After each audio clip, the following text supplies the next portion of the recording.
여러분은 혹시 작은 자동차 안에서 시작된 사랑을 기억하시나요? 좁은 공간에서 더욱 가까워진 두 손, 창문에 맺힌 입김, 그리고 라디오에서 흘러나오던 그 시절의 노래. 오늘 저희가 들려드릴 이야기는 1988년 여름 한적한 시골 마을의 유일한 소형차 티코에서 피어난 두 청춘의 이야기입니다. 저기 봐. 우리 마을에 드디어 자동차가 들어왔어. 마을 사람들의 수군거림 속에서 빨간색 티코는 마을의 스타가 되었습니다. 그 차의 주인은 서울에서 막 내려온 20대 청년 민수 씨. 도시의 세련됨을 머금은 그는 마을 처녀들의 마음을 설레게 했지만 그의 눈에 들어온 것은 오직 한 사람, 동네 서점에서 일하던 소녀 영희뿐이었습니다. 차, 한번 타보실래요? 용기를 내어 건넨 민수의 말에 영희는 고개를 푹 숙인 채 작게 웃었습니다. 그렇게 시작된 두 사람의 데이트. 티코는 그들의 비밀 장소가 되었습니다. 좁은 차 안에서 나눈 첫 대화, 처음 잡은 손, 라디오에서 흘러나오는 노래에 맞춰 어깨를 들썩이던 순간들. 그 모든 기억이 오직 그 작은 자동차 안에 고스란히 담겨 있었습니다. 우리 이대로 서울로 가버릴까요? 어느 날 민수의 농담 같은 제안에 영희는 진지하게 고개를 끄덕였습니다. 고향을 떠나 새로운 삶을 꿈꾸던 두 사람. 하지만 그들이 몰랐던 것은 그 작은 티코 안에서의 행복이 얼마나 짧을지, 그리고 30년이 지난 후 그들이 어떤 모습으로 다시 만나게 될지를. 그날 밤 민수 씨는 티코 안에 여행 가방 2개를 실었습니다. 새벽에 영희를 데리러 가기로 약속했죠. 설렘과 긴장으로 밤을 지새운 민수 씨는 자정이 조금 넘어 영희에게서 온 전화를 받았습니다. 서울에 가기 전에 마지막으로 우리 바닷가에 가볼래요? 영희의 목소리가 조금 떨렸지만 민수 씨는 그것이 설렘 때문이라고만 생각했습니다. 달빛이 비치는 한적한 해변가. 티코는 파도 소리가 들리는 곳에 조용히 멈춰 섰습니다. 이렇게 달이 밝은 날 떠나면 길이 밝을 거예요. 영희가 작게 속삭였습니다. 민수 씨는 그녀의 손을 꼭 잡았습니다. 내일부터는 서울에서 새로운 삶이 시작될 거야. 절대 후회하지 않을 거야. 두 사람은 그날 밤 차 안에서 서로를 오래도록 바라보며 꿈 같은 시간을 보냈습니다. 잠깐 화장실 좀 다녀올게요. 영희가 말했습니다. 한참이 지나도 돌아오지 않자 민수 씨는 불안한 마음에 차에서 내렸습니다. 해변 주변을 뒤지고 또 뒤졌지만 영희의 모습은 어디에도 없었습니다. 당황한 그가 차로 돌아와 보니 앞유리에 작은 쪽지가 붙어 있었습니다. 떨리는 손으로 그 쪽지를 펼쳤을 때 민수 씨의 세상은 무너져 내렸습니다. 미안해요. 이렇게밖에 할 수 없었어요. 잊어주세요. 단 한 줄의 메시지. 아무런 설명도 이유도 없었습니다. 민수 씨는 날이 밝을 때까지 해변을 헤매며 영희의 이름을 불렀습니다. 그러나 응답은 파도 소리뿐이었습니다. 그날 이후 민수 씨는 영희에 대한 그 어떤 소식도 들을 수 없었습니다. 마을 사람들도 영희가 가족과 함께 갑자기 이사를 갔다는 것 외에는 아무것도 알지 못했습니다. 그녀는 왜 떠났을까? 이 질문은 민수 씨의 삶을 따라다니는 유령이 되었습니다. 사랑은 배신이 되고 그 배신은 깊은 상처가 되었습니다. 민수 씨는 서울로 올라가 대학을 졸업하고 회사에 취직했지만 어떤 여자와도 진지한 관계를 맺지 못했습니다. 그의 마음속에는 여전히 그 작은 티코 안에서의 추억과 풀리지 않는 의문이 남아 있었으니까요. 30년의 세월이 흘렀습니다. 민수 씨의 이마에는 깊은 주름이 자리 잡았고 한때 새까맣던 머리카락은 서리가 내린 듯 하얗게 변해 있었습니다. 그는 이제 정년퇴직을 앞둔 회사원이 되어 있었죠.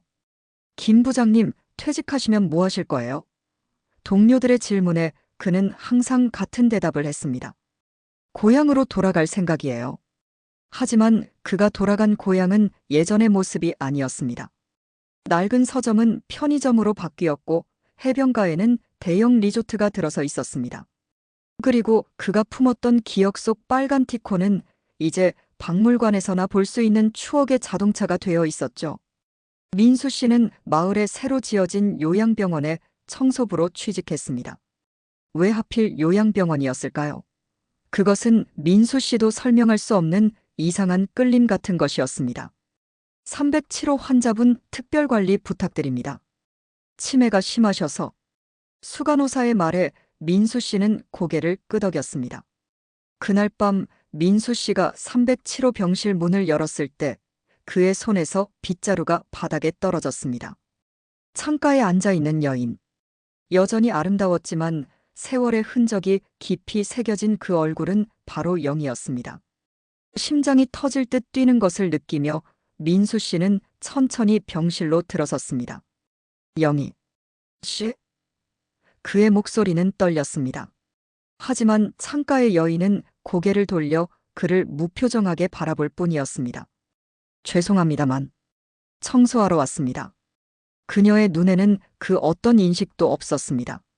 시간이 멈춰버린 듯한 순간 민수 씨는 30년 전 자신이 느꼈던 그 배신감과 상실감이 다시 가슴을 파고드는 것을 느꼈습니다. 아, 어머니 면회 오셨어요? 이분은 3개월 전에 입원하셨는데 중증 치매로 가족도 거의 알아보지 못하세요. 간호사의 말에 민수 씨는 자신이 무슨 말을 해야 할지 몰랐습니다. 아, 네. 저는 그냥 청소부입니다. 민수 씨의 대답에 간호사는 고개를 끄덕이며 병실을 나갔습니다. 민수 씨는 그 자리에 한참을 서 있었습니다. 그를 인식하지 못하는 영희의 모습은 또 다른 형태의 이별 같았습니다. 그날 이후 민수 씨는 매일 밤 307호 병실을 청소했습니다. 아무도 없을 때 그는 영희에게 조용히 말을 걸었습니다. 오늘 날씨가 참 좋았어요, 영희 씨. 예전에 우리가 좋아하던 그 바닷가에 갔다 왔어요.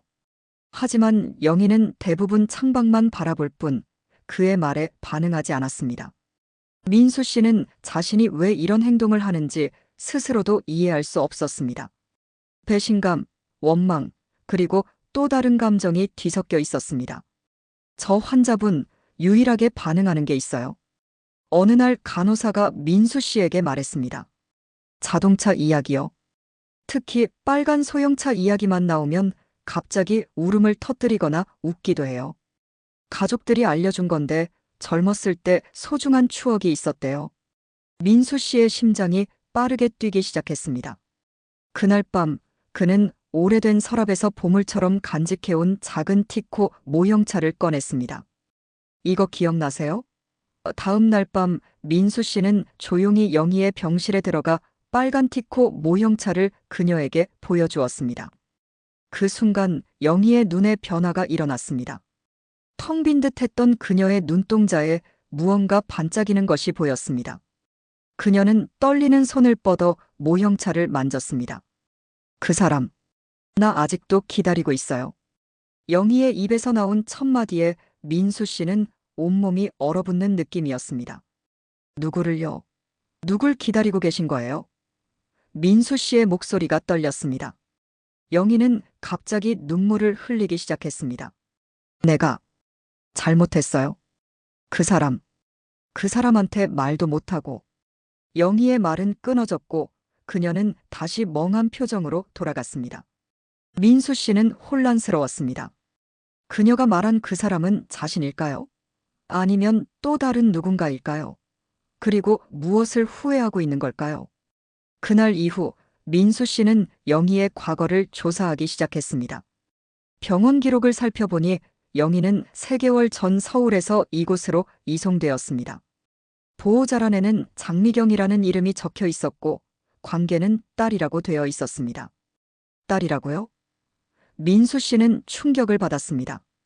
영희에게 딸이 있다는 사실은 그가 전혀 알지 못했던 것이었습니다. 더 놀라운 것은 딸의 나이였습니다. 29세. 영희가 그를 떠난 직후에 태어났다는 계산이 나왔습니다. 민수 씨는 며칠 동안 잠을 이루지 못했습니다. 29세 딸이라는 사실은 그의 세계를 완전히 뒤흔들어 놓았습니다. 내가 알지 못했던 딸이 있다면 혹시 민수 씨는 감히 그 생각을 이어가지 못했습니다. 영희의 딸이 자신의 아이일 수도 있다는 가능성은 너무나 충격적이었습니다. 그렇다면 영희가 그를 떠난 이유는 임신 때문이었을까요? 민수 씨는 용기를 내어 병원 방문 기록부를 확인했습니다. 장미경은 한 달에 한 번, 매월 첫째 주 일요일에 어머니를 방문했습니다. 다음 방문일까지는 아직 일주일이 남아 있었습니다. 민수 씨는 초조하게 그날을 기다렸습니다. 한편으로는 미경을 만나고 싶은 마음과 또 한편으로는 두려움이 그를 괴롭혔습니다. 그리고 마침내 그날이 왔습니다. 민수 씨는 일부러 영희의 병실 근처에서 청소를 하고 있었습니다. 오후 2시경 세련된 차림의 젊은 여성이 병실로 들어섰습니다. 민수 씨는 그녀를 보는 순간 숨이 멎는 듯 했습니다. 미경은 젊은 시절 영희를 닮았지만 눈매와 입술 모양은 분명히 자신을 닮아 있었습니다. 어머니, 오늘은 기분이 어떠세요? 미경의 다정한 목소리가 들렸습니다. 민수 씨는 몸을 숨긴 채 귀를 기울였습니다. 오늘은 어머니 생신이잖아요. 케이크도 가져왔어요. 그 말을 듣고 민수 씨는 깜짝 놀랐습니다. 오늘이 영희의 생일이라는 사실을 그는 완전히 잊고 있었습니다. 젊은 시절, 그는 영희의 생일마다 특별한 이벤트를 준비했었는데, 어머, 저 차는 어디서 났어요? 미경의 목소리에 민수 씨는 다시 귀를 기울였습니다. 영희의 침대 옆 테이블 위에는 빨간 티코 모형차가 놓여 있었습니다. 민수 씨가 그녀에게 보여준 후 놓고 간 것이었습니다. 이거, 친구가 줬어. 영희의 희미한 대답이 들렸습니다. 갑자기 영희의 눈에서 눈물이 흘러내리기 시작했습니다. 그 사람, 미안해. 정말 미안해. 영희의 울음소리에 미경은 당황했습니다. 어머니, 진정하세요. 괜찮아요? 미경이 영희의 손을 잡고 달래는 동안 민수 씨는 복도에서 떨리는 마음으로 서 있었습니다. 그는 용기를 내어 병실 문을 두드렸습니다. 실례합니다. 청소하러 왔습니다. 미경은 민수 씨를 보고 친절하게 미소 지었습니다. 아, 네. 저희 어머니가 조금 흥분하셔서 괜찮으실 때 청소해 주세요. 민수 씨는 청소를 하는 척하며 조심스럽게 대화를 시작했습니다. 혹시 이 차에 대해 아시나요? 어제 이곳에 있었는데. 미경은 빨간 티코 모형차를 들어 올렸습니다. 아니요, 처음 봐요. 하지만 어머니가 정말 반응하시네요. 미경이 모형차를 유심히 살펴보았습니다. 어머니가 젊으셨을 때 비슷한 차를 타셨다고 들었어요. 빨간색 티코였다고. 민수 씨의 심장이 빠르게 뛰었습니다. 혹시 어머니의 옛 사진 같은 것이 있으신가요? 그의 질문에 미경은 잠시 의아한 표정을 지었지만 이내 핸드폰을 꺼냈습니다. 몇 장 있어요. 어머니가 젊으셨을 때는 정말 아름다우셨어요. 미경이 보여준 사진 속에는 20대 후반의 영희가 있었습니다. 하지만 놀랍게도 그 사진 속에는 민수 씨가 알던 영희와는 다른 모습이 있었습니다. 영희의 옆에는 낯선 남자가 서 있었고 그들 사이에는 어린 미경으로 보이는 아이가 있었습니다. 이분이 아버님이신가요? 민수 씨의 목소리가 떨렸습니다. 미경은 고개를 저었습니다. 아니요, 이분은 어머니의 오빠세요. 제 아버지는 사진이 없어요. 어머니가 한 번도 보여주지 않으셨거든요. 미경의 목소리에는 씁쓸함이 묻어났습니다. 어머니는 제 아버지에 대해 절대 이야기하지 않으셨어요. 단지 너무 사랑했던 사람이라는 말만 하셨죠. 민수 씨는 그 자리에 얼어붙은 듯 서 있었습니다. 미경의 말은 그에게 다시 한번 충격을 주었습니다. 그는 감정을 추스르며 조심스럽게 물었습니다. 혹시 어머니가 왜 이곳으로 오시게 됐는지 여쭤봐도 될까요? 미경은 잠시 망설이다가 대답했습니다. 어머니는 제가 어렸을 때부터 힘든 삶을 사셨어요. 젊은 나이에 혼자 저를 키우시느라 정말 고생하셨죠. 한 번도 재혼하지 않으셨고 항상 언젠가는 그 사람에게 진실을 말해야 한다고 중얼거리셨어요. 그 사람이라면 누구를 말씀하시는 건가요? 민수 씨는 목소리를 낮추어 물었습니다. 미경은 한숨을 쉬었습니다. 모르겠어요. 어머니가 치매 증상이 심해지시기 전에도 그 이야기만큼은 제대로 해주지 않으셨거든요. 단지 빨간 차에서의 약속, 그 사람에게 미안하다는 말씀만 자주 하셨어요.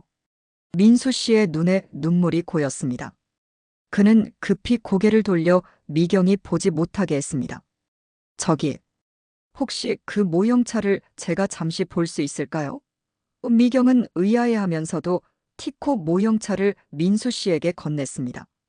민수 씨는 차의 밑바닥을 살폈습니다. 그곳에는 오래전 그가 각인해 놓은 작은 글씨가 있었습니다. MI 1988.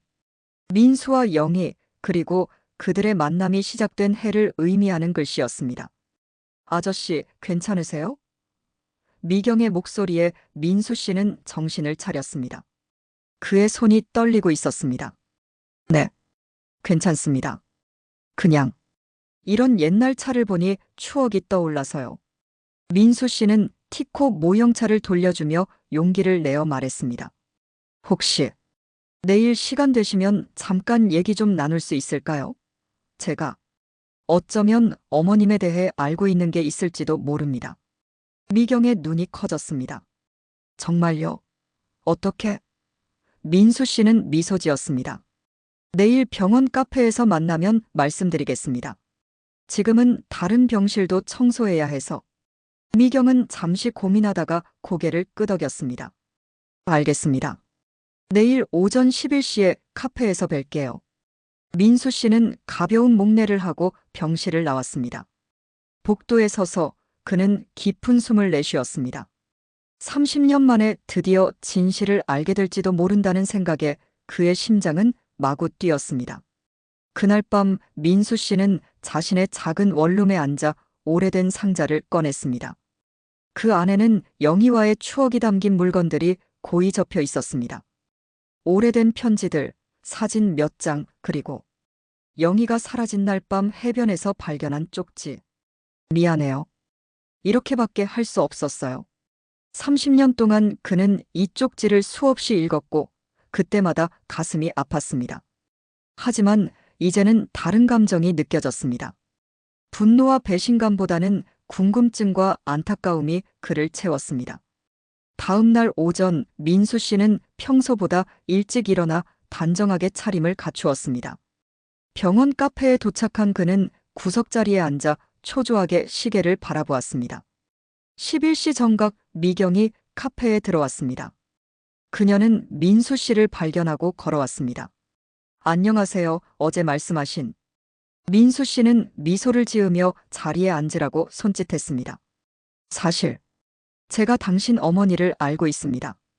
민수 씨는 조용히 말을 꺼냈습니다. 미경의 눈이 커졌습니다. 정말요? 어떻게요? 민수 씨는 주머니에서 오래된 사진 한 장을 꺼냈습니다. 그 사진에는 젊은 시절의 민수와 영희가 빨간 티코 앞에서 환하게 웃고 있었습니다. 이 사진, 30년도 더 된 겁니다. 저와 당신 어머니는 젊은 시절 연인이었습니다. 미경은 사진을 받아들고 믿을 수 없다는 표정으로 바라보았습니다. 이게 정말 어머니세요? 너무 행복해 보여요. 그녀의 손이 떨렸습니다. 그럼 아저씨는? 혹시? 민수 씨는 고개를 저었습니다. 아니요, 저는 당신이 생각하는 그 사람이 아닙니다. 적어도 확실하지는 않습니다. 민수 씨의 목소리는 감정으로 떨렸습니다. 당신 어머니는 우리가 함께 도망가기로 한 날 밤에 갑자기 사라졌습니다. 쪽지 한 장만 남기고. 미경의 눈에 눈물이 고였습니다. 왜 어머니가 떠나셨는지 아세요? 민수 씨는 깊은 한숨을 내쉬었습니다. 그건 저도 30년 동안 궁금했던 질문입니다. 하지만 미경 씨가 태어난 시기를 생각하면 미경은 잠시 생각에 잠기더니 충격받은 표정으로 민수 씨를 바라보았습니다. 혹시 제가 그녀는 말을 끝마치지 못했습니다. 저도 확신할 수는 없습니다. 민수 씨는 조심스럽게 말했습니다. 당신 어머니가 사라진 이유가 임신 때문이었을 수도 있고 아니면 전혀 다른 이유가 있었을 수도 있습니다. 미경은 잠시 침묵했습니다. 그런 다음 그녀는 가방에서 낡은 일기장 하나를 꺼냈습니다. 어머니의 일기장입니다. 치매 진단을 받으시고 나서 저에게 주셨어요. 언젠가 필요할 거야라고 하시면서요. 하지만 저는 읽을 용기가 없었어요. 민수 씨와 미경은 서로를 바라보았습니다. 낡은 일기장은 테이블 위에 놓여 있었고 둘 다 그것을 열 용기가 나지 않는 듯 했습니다. 같이 읽어볼까요? 민수 씨가 조심스레 제안했습니다. 미경은 천천히 고개를 끄덕였습니다. 민수 씨는 떨리는 손으로 일기장을 펼쳤습니다. 첫 페이지에는 1988년 5월 15일이라는 날짜와 함께 단정한 글씨로 시작된 일기가 있었습니다. 오늘 마을에 빨간 차가 들어왔다. 모두들 그 차 주인인 서울 청년에 대해 이야기했다. 서점에서 일하는데 그가 들어와 책을 샀다. 나를 보고 미소 지었다. 민수 씨는 자신과 영희의 첫 만남이 그녀의 시선으로 기록된 것을 보며 가슴이 뭉클해졌습니다. 몇 페이지를 더 넘기자 그들의 데이트, 티코에서의 추억들이 영희의 감정과 함께 세세히 적혀 있었습니다. 그들은 계속해서 페이지를 넘겼고 마침내 1988년 8월 12일 영희가 사라진 날의 일기를 발견했습니다. 오늘 밤 민수와 서울로 떠나기로 했다. 모든 걸 버리고 새 출발을 하려 한다. 하지만 오늘 병원에서 받은 검사 결과 내게 남은 시간이 얼마 없다고 했다. 백혈병? 말기라고 한다. 내가 어떻게 민수에게 이런 짐을 지울 수 있을까? 그는 자신의 꿈을 위해 서울로 가야 한다. 나와 함께라면 그의 삶도 함께 무너질 것이다. 민수 씨의 손이 떨렸습니다. 그의 눈에서는 눈물이 흘러내렸습니다. 백혈병? 그는 믿을 수 없다는 듯 중얼거렸습니다. 미경도 충격을 받은 듯 입을 가리고 있었습니다. 그들은 계속해서 페이지를 넘겼습니다. 떠나기로 한 그날 밤 마지막으로 우리의 바닷가에 가자고 했다. 거기서 민수에게 쪽지를 남기고 사라질 것이다. 그가 날 찾지 않기를.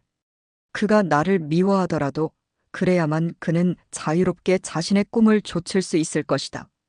다음 페이지들에는 영희가 고향을 떠나 먼 도시로 이동한 이야기, 그리고 예상치 못하게 병이 일시적으로 회복된 이야기가 적혀 있었습니다. 그리고 가장 충격적인 사실. 오늘 의사가 말했다. 내 뱃속에 아이가 있다고. 민수의 아이. 이제 나는 살아야만 한다. 이 아이를 위해서라도. 미경은 그 부분을 읽고 흐느끼기 시작했습니다. 민수 씨는 무언가 말하고 싶었지만 목이 메어 아무 말도 할 수 없었습니다. 일기장의 페이지를 계속 넘기자 영희의 투병 생활과 미경을 키우며 겪었던 고단한 삶이 펼쳐졌습니다. 오늘 미경이 첫 걸음마를 했다. 민수를 닮아 호기심이 많다.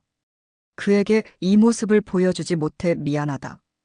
영희는 일기장 곳곳에서 민수를 그리워했고 여러 번 그를 찾아가려 했지만 용기를 내지 못했다고 적혀 있었습니다. 민수가 자신의 삶을 살고 있을 거야. 아마 결혼도 하고 가정도 꾸렸을 거야. 내가 나타나면 그의 평화를 깨뜨릴 뿐이야.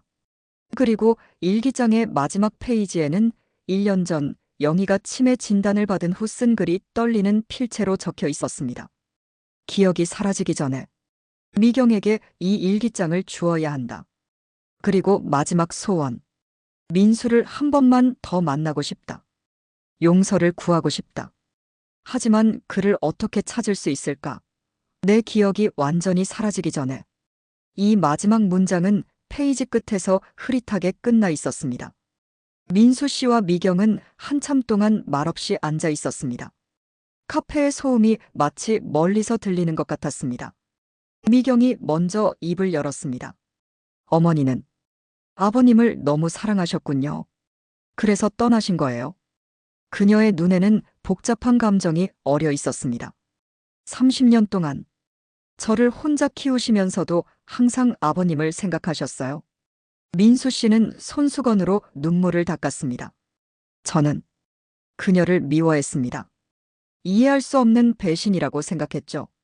하지만 그의 목소리가 떨렸습니다. 그녀는 자신의 행복보다 제 미래를 더 걱정했던 거군요. 그리고 당신을 혼자 키우기 위해 투병하며 살아남았고요.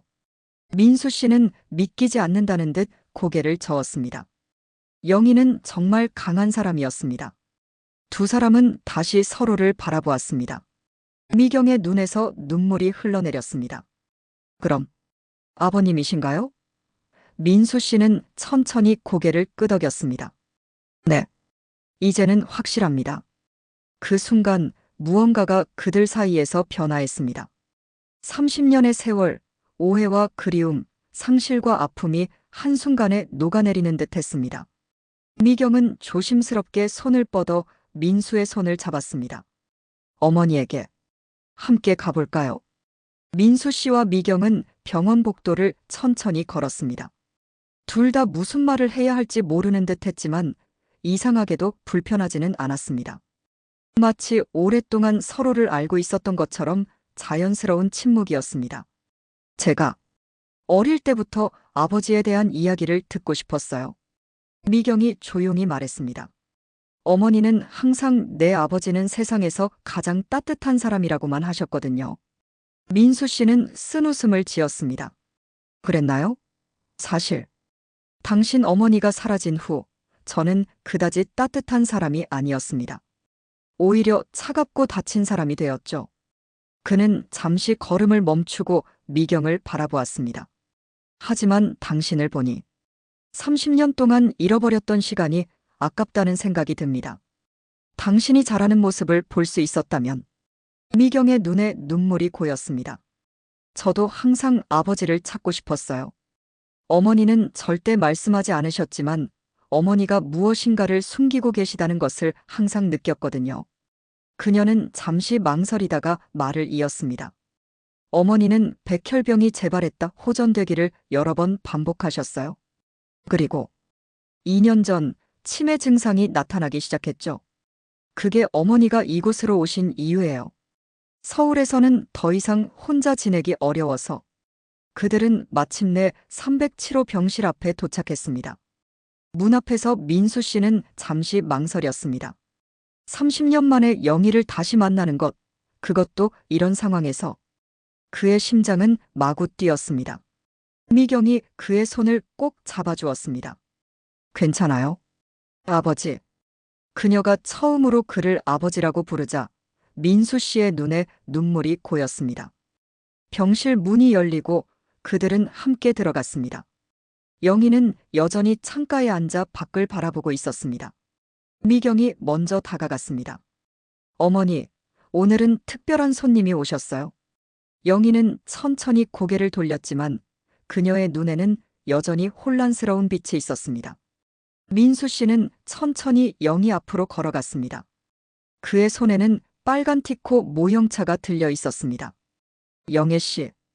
민수 씨는 떨리는 목소리로 불렀습니다. 그는 조심스럽게 빨간 티코 모형차를 영희의 손에 올려놓았습니다. 영희는 멍한 눈으로 모형차를 바라보다가 천천히 손가락으로 만졌습니다. 갑자기 그녀의 눈에서 무언가가 반짝였습니다. 이 차. 빨간 차. 영희의 목소리는 희미했지만 분명히 기억의 편린이 떠오른 듯 했습니다. 맞아요, 어머니. 기억나세요? 이 빨간 차요. 미경이 다정하게 말했습니다. 영희는 민수 씨를 바라보았습니다. 처음에는 아무런 인식도 없는 듯 했지만 점점 그녀의 눈에 변화가 일어났습니다. 당신, 누구? 영희의 희미한 질문에 민수 씨는 용기를 내어 말했습니다. 저예요, 영애 씨. 민수예요. 기억나세요? 우리가 함께 바닷가에 갔던 날, 그리고 당신이 떠났던 날. 영희의 눈에서 눈물이 흘러내렸습니다. 민수. 그녀의 입술이 떨렸습니다. 정말. 민수 씨야. 민수 씨는 고개를 끄덕이며 영희의 손을 조심스럽게 잡았습니다. 네, 저예요. 제가 왔어요, 영희 씨. 영희의 눈에서는 계속해서 눈물이 흘러내렸습니다. 미안해. 정말 미안해. 그녀의 말은 끊어졌지만 30년 동안 품어온 미안함이 그 짧은 말에 모두 담겨 있는 듯 했습니다. 이제 다 알아요, 영희 씨. 민수 씨의 목소리는 부드러웠습니다. 당신의 병, 그리고 우리 딸 미경이요. 그는 미경을 바라보며 미소 지었습니다. 영희의 눈이 커졌습니다. 그녀는 민수와 미경을 번갈아 보았습니다. 알아. 당신이. 알아. 민수 씨는 고개를 끄덕였습니다. 네, 일기장을 읽었어요. 모든 것을 이해해요. 영희는 갑자기 민수의 손을 꽉 잡았습니다.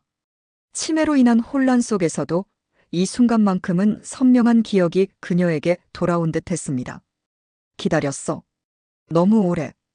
기다렸어. 그녀의 말에 민수 씨도 참았던 눈물을 터뜨렸습니다. 미경은 조용히 두 사람의 손을 함께 잡았습니다. 병실의 창문으로 따스한 햇살이 들어왔고 세 사람의 그림자가 하나로 겹쳐졌습니다. 그로부터 몇 개월 후 요양병원 정원에는 세 사람이 앉아 있었습니다. 민수 씨는 휠체어에 앉은 영희를 밀고 미경은 그들 옆에서 걸었습니다. 영희의 상태는 크게 나아지지 않았지만 민수가 곁에 있을 때면 그녀의 눈빛은 맑아졌습니다. 미경은 서울의 일을 정리하고 고향으로 돌아와 아버지와 함께 어머니를 돌보기로 했습니다. 그리고 그들 앞에는 오래된 빨간색 티코 한 대가 서 있었습니다. 민수 씨가 경매를 통해 어렵게 구한 것이었습니다. 이제 다시 우리 셋이 함께 드라이브를 갈 수 있겠네요. 미경이 웃으며 말했습니다. 영희는 티코를 보며 미소 지었습니다. 그녀의 기억은 여전히 희미했지만 그 빨간 차만큼은 언제나 선명하게 기억했습니다. 30년 전 시작된 사랑이 비로소 완전한 모습을 찾은 순간이었습니다.